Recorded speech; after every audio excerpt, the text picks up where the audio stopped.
Hello, I'm Andrew Raker, and in this video I want to begin my discussion of Gary Allen's work, None Dare Call It Conspiracy.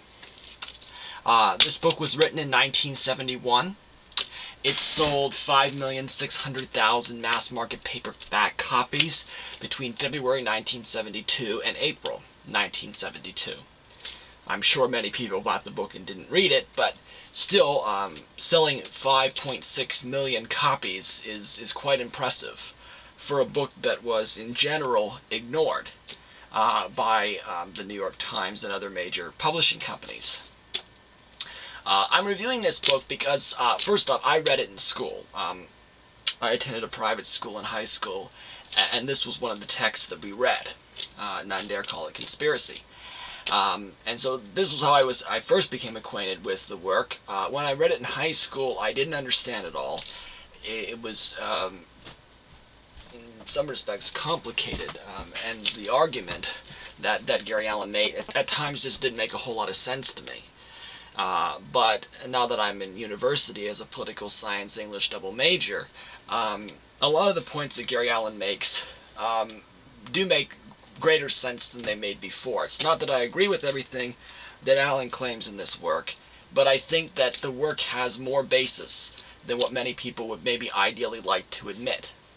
We want to see our society, of course, as a free market, laissez-faire, Adam Smith kind of utopia, where if you work diligently and are intelligent, you'll be able to succeed, to follow the American dream. You know, you're Willy Loman essentially.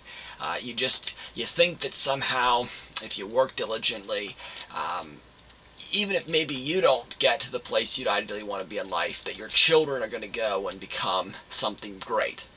Of course, as Barbara Ehrenreich notes, the fastest growing sector in America are janitors. The service economy, especially as it terms janitorial services. So with that kind of American society where the janitors are growing and maybe the fast food workers are growing, what kind of future is that for most American young people? What kind of future are most Americans going to have when the number of individuals in America who are making more than like more than $10 an hour is rapidly shrinking in terms of the new jobs being created? So once people who are in relatively safe unionized jobs today retire, right? Those jobs will not be replaced, and America will continue its continue its descent into being a third world status country. And I think Ehrenreich notes that, or Ehrenreich notes that very well in one of her interviews that's actually part of my favorites on YouTube. So you could find it from browsing through the videos I've selected as being my favorite videos. But anyway, in this book, we're not talking about what America's like in 2011. This is a book that makes predictions from 1971, and it makes some very good predictions. Because by reading this book today, you still see it's very relevant. In the introduction of this book, the author on page 5 gives us his view of what's going on. And he says that a conspiracy of internationalist manipulators is still in place today.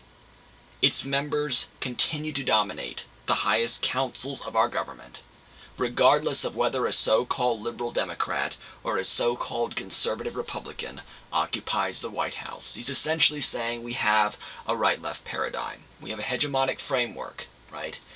We have hegemony between basically we have two colas, one slightly sweeter than the other, to use Jesse Ventura's expression. Or, you know, we get to drink out of a soda can with a red straw and a blue straw. But no one gives us any opportunity to drink directly from the can. And if anybody suggests that one should drink directly from the can, one is called a conspiracy theorist. That being said, we really shouldn't drink directly from a soda can because of all the germs on the outside of the soda can. But I'm using this as an example. It's an analogy. We can't, even if we wipe the soda can clean, right? We can't drink directly from the can, and if you think you can, you're considered a conspiracy theorist. To suggest that America should be a more equal society, where we shouldn't be a two-class society, if we suggest that, we're considered absurd, right? But anyway, I want to talk in this video now about Chapter 1 of Gary Allen's None Dare Call It Conspiracy. And Chapter 1 is entitled, Don't Confuse Me with Facts.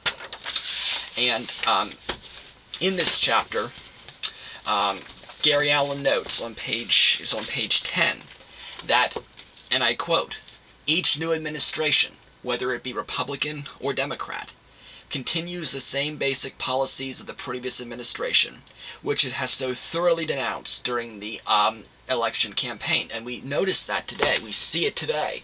We're promised change. Obama promised us change, right? From the Bush years, from George Walker Bush's tyrannical neoconservative administration, right? With Rumsfeld and Cheney and so forth. But we've gotten no change. We're still in the wars in the Middle East. We have not had much change with Obama. Yes, he's a Democrat and not a Republican, but it doesn't make much of a difference. We still have a society that's unequal. We still have a society that is making bad decisions. We have a society now, of course, that the people who are unemployed, yeah, they're getting welfare payments, right, because they can't find jobs. But eventually, that's going to run out. And then what's going to happen? Because we're not addressing the substantive problem of the fact that our nation is going bankrupt. We're not addressing problems related to the Federal Reserve System, the International Monetary Fund, the Royal Institute of International Affairs. Those are not topics we want to talk about. But anyway, on page 10, the author also claims that change is not what occurs in politics. Politics is well planned out ahead of time for those who have really studied it and studied it closely, right? And that's my summary, not the author's actual words. On page 11, though, and I quote the author, either things happen by accident, neither planned nor caused by anybody, or they happen because they are planned, and somebody causes them to happen. And I think it's absurd for us to suggest in America that things today happen by chance. I think they are planned. I cannot imagine how they wouldn't be, because if I was in those positions of power, I would desire to plan certain things too.